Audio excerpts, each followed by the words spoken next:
Today I'm here with Jeff in Los Angeles. Jeff is somebody who has been following RSD for a while, but also is in the story class with me with Robert McKee. So one of the interesting things that I found interesting was that I'm working on doing this class because I'm working on a hip hop musical, and you're actually doing this class because you're interested in expanding your personal relationships and your skills, and I thought that was really cool. But other than that, Jeff here is also somebody who has an $80 million hedge fund. And I thought it'd be really interesting to go into the dynamics of not just your life in terms of like how you built the hedge fund, but relationships and how you're using your skills that you've learned from being a part of RSD Nation and also life. And I think it's also quite interesting because you're also involved with theater, something called Moth, where you actually practice the improvisational skills. Absolutely. And you do that on a regular basis. But let's first talk a little bit about what your journey's been like and what you've done to build this hedge fund. Like how does someone even know? Like most people don't even know what a hedge fund is. It's this mysterious thing. Maybe they've watched like Wall Street, or like they've understood this much about the financial world. Maybe they've studied some of this about business school. When people think about hedge funds, they think about these guys who are doing something crazy in New York. You're in the West Coast, though. You're in the Bay Area. Right. Networking with tech CEOs and closing deals. How does somebody get people attracted to invest in your fund? I mean, my understanding from you, just from talking to you briefly about your fund, is that's typical standard products. And these are things that pretty much every kind of broker could sell, but you package it together in a certain way. And you're getting people who are really rich, really successful, savvy, and technical. How are you able to kind of, say, seduce them into investing in your fund? Well, I think we should actually back up a little bit even to where this all started. And because it started a lot with wanting to be more successful with other guys and classmates and other girls and get a date. And it started with me in a farm town, living amongst the farm fields, looking at cows in rural Wisconsin, where I grew up. Oh, that's where I went to school. Oh, really? Okay. Badger. Okay, yeah. I grew up not far from there in a little town called West Bend, half farms, half factory workers. My parents worked on the assembly line, and we lived out in the sticks. And I just felt socially isolated. I wanted friends in high school, and I had figured out that I could get friends if I made the right decision, either having a Camaro or a Mustang. That somehow having the right car would get me a social life, would get me popular with guys, with girls, get me a date to the prom. It was my way into finding friends and being popular with other kids in high school. And when I got my driver's license, I thought all I need to do is find the right car. I borrowed my mom's, there was a party in high school. The most popular kid in school, Keith, who looked like Val Kilmer, who was good looking, prom king, captain of the football team, was having a party. I desperately wanted what Keith had. I wanted to go to the party, but I didn't have a car. So I asked my dad if I could borrow his Buick. He said no. But then Mom said, honey, you can borrow my car. But my mom's car was not a cool car. It was a 68 Volkswagen Squareback. Like Herbie's Love Bug, only more square. In this color called birth control orange. Okay. But it was a car, so I borrowed Mom's car and I parked a block away from the party so Keith wouldn't see what I was driving. Keith's parents, they didn't work on the assembly line. They were in factory management, right? They had cool cars. They didn't drive tractors and pickup trucks like my family did, or Volkswagen Squarebacks. But I had a little too much fun at the party, and when I get back to my car to go home, I sideswiped a tree, and I damaged the entire passenger side of Mom's car. So now when I get home, my dad sees the damage. It's not worth the cost of the repairs, not equal to the value of the car. I'm going to have to repay my mom for her loss. Congratulations, son, you just bought your first car. So now I'm trapped having to work after school and weekends to pay off a car that I hope no one will ever see me in, driving to high school with this. Well, I pay off the car over the fall and the winter, but in the spring, I see the rusting out hulk of a 1970 Nova, a Chevy Nova, in a ditch, half buried in a snowbank in a farmer's field. And so I check out the car. It's got 4 mismatched fenders. It's got 4 flat tires. I think there's raccoons living inside. And I asked the farmer about this car. And he says, it's a junker. It doesn't run. It's going to the junkyard. And so I say, how much? He says, it's like $200 of scrap metal. So I asked him to sell it to me. And he's like, you're crazy. You're wasting your money. It's a heap. But I saw something in that car that he couldn't see. I saw something that I could make into something. So, I mean, Mom's car ran, but it was social suicide, right? My friends would look down on me for driving this car. I wanted to be looked up to. And I thought this car could be fixed up. So I sell Mom's car, and I buy the junker, Nova, and a salvage engine, a pair of bucket seats, and 4 big fat tires, the kind with the raised white lettering that says Goodyear. You know, they were like bologna skins, but they looked beefy. And I take the car to auto shop class, and it becomes my project to restore the car, right? And so besides this mechanical stuff, I buy some blue shack carpeting, some fuzzy dice, a few gallons of midnight blue metal flake paint, sand off the old paint. Like every day for a month, I sand and I sand and I sand, and I repaint the car. And in the summer, it's a muscle car, right? Every dollar I make goes into a hood scoop, rear spoiler, mag wheels. It rumbles, and people turn their head. Guys start to notice. Girls start to smile at me. And Keith says, wow, that's a cool car. I wish I had a car like that. I'll give you $2,000 if you sell it to me. $200 to $2,000. Keith has something that I want. I sell him the car. I take the money. I find, fix, and flip another car. I take that money and I find, fix, and flip another car. Eventually, I find a third car, a 1972 Camaro for me. Finally get my Camaro. But now it's graduation time. I'm like, okay, I got my Camaro. I'll give me a cool kid working at the factory, like my dad, on the assembly line. Keith is going to work in factory management. He's in the training program. But my dad buys me a suit and tie. I'm like, no, I'm going to work on the assembly line. Either that or I'll be a farmhand. Right? That's the only choices there are. There's no money for college. I don't have the grades. I'm a C student. All my money's in my Camaro. He says, no, you don't have to work in the assembly line or on a farm if you don't want to, because you can sell. The definition of nova is the sudden brightening of a previously inconspicuous star. You can sell. You could work in the dealership, which I do. He helps me get a job at the dealership. So now I'm helping people get Camaros or Mustangs.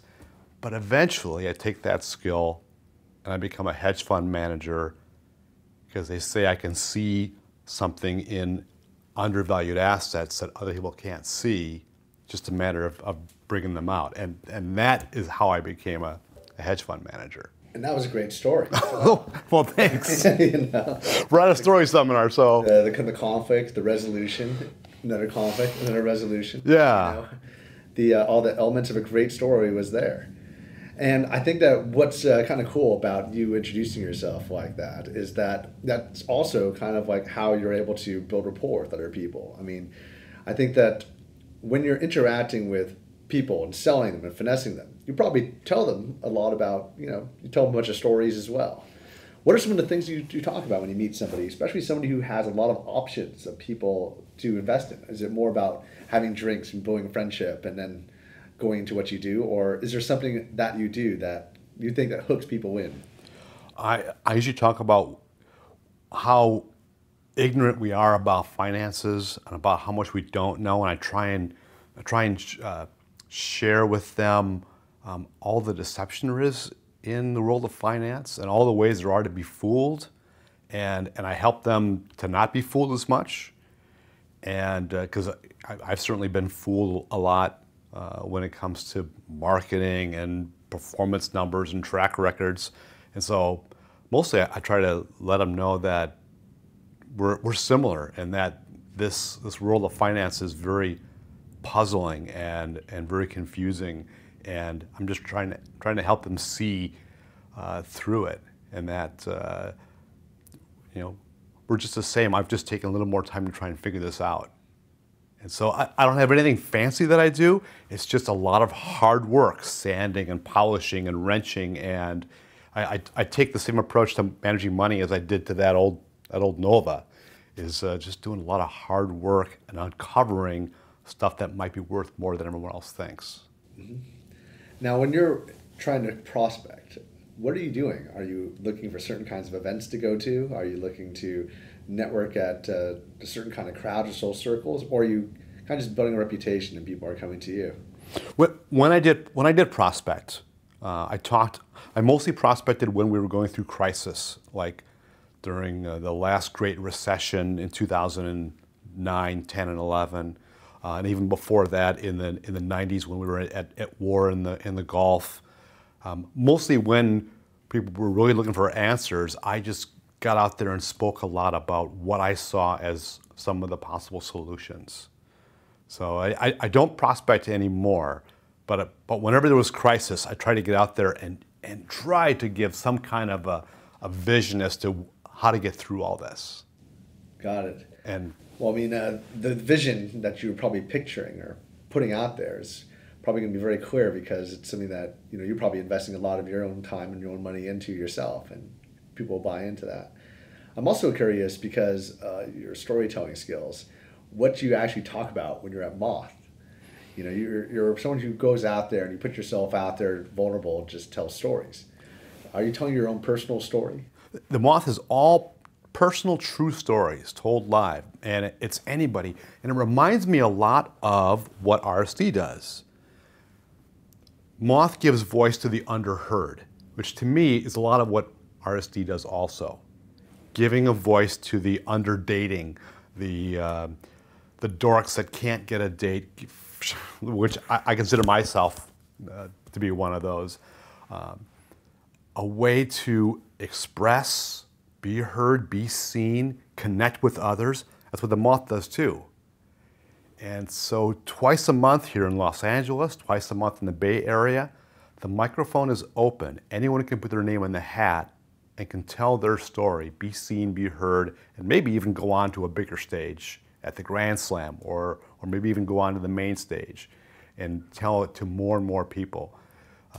Just by crafting and learning the art of storytelling. And that's why I'm here, and I think that's why you're here too, is to learn, to practice the craft, to get better at it, and to be more expressive in this art of self-disclosure. That childhood story, I bet you probably told that a few times too. I'm working on that story. I came here with that story in mind and trying to figure out how to make that more of an interesting story. Yeah. But I mean, you're actually here because you're interested in using the skills of story for building personal relationships. Yeah. And I'm interested in hearing how you view, storytelling as doing that for you, and how it's helped you already. Well, social media, which I think is great, but I think it's underutilizing the power. So, I mean, my social feed is filled with a lot of very surfacey, superficial, very lackluster information, which I think it is a shame, because it's this interconnection of people socially. It can build friendships. It can build a more closer world if we just use it more artistically, more creatively, more personally, vulnerably. So something like the Moth or something like the storytelling seminar, if we can figure out how to express ourselves in a way that connects us better, I'm using a lot of words, but to me, if we just learn how to relate who we are to others in a way that they can understand and appreciate, and see that we're all similar, we can create a more connected world. Whether that's a one-on-one relationship, whether it's an intimate relationship with a person of the opposite sex, whether it's friendships, whether it's our greater social circle, or whether it's a divided country or a divided world, I think the potential is there to connect and use social media and other platforms like technology to create a better connection if we just learn the skills of how to tell and express who we are to others. Yeah, for me, it's understanding those values and themes that we've been talking about. And also going deep, understanding the difference between the opposites of like love and hate, and then going to negation to the self-hate or something like that. And just understanding how everyone kind of understands these really personal values that affect our lives, but not really recognizing that everyone has these stories in their life that can be related to these very deep and powerful emotions, connecting people in a powerful way. And I think that's what's really powerful for me. Now, for you, being a part of like RSD Summit and RSD Nation, what are the things and principles that you believe you've learned that have been applied to, say, other aspects of your life outside of, saying, the typical RSD way of using this, like in the field? Well, I was at the RSD Summit just about a year ago in Miami. You were there also. Yeah. And that was my first RSD Summit. I've been an admirer of the information ever since the game came out. But that was my first time of really diving into 5 solid days of getting to know the people. I like that RSD, and to me the whole community is moving towards being more authentic, right? Tyler mentions this a lot. You have to actually grow as a person to be someone better, right? Personal development starts with actually raising. I'm probably misquoting him, probably butchering what he said, but something like personal development is hard. It takes time. You have to actually change as a person from the inside out. It's not something you can just slap on and be changed over a weekend.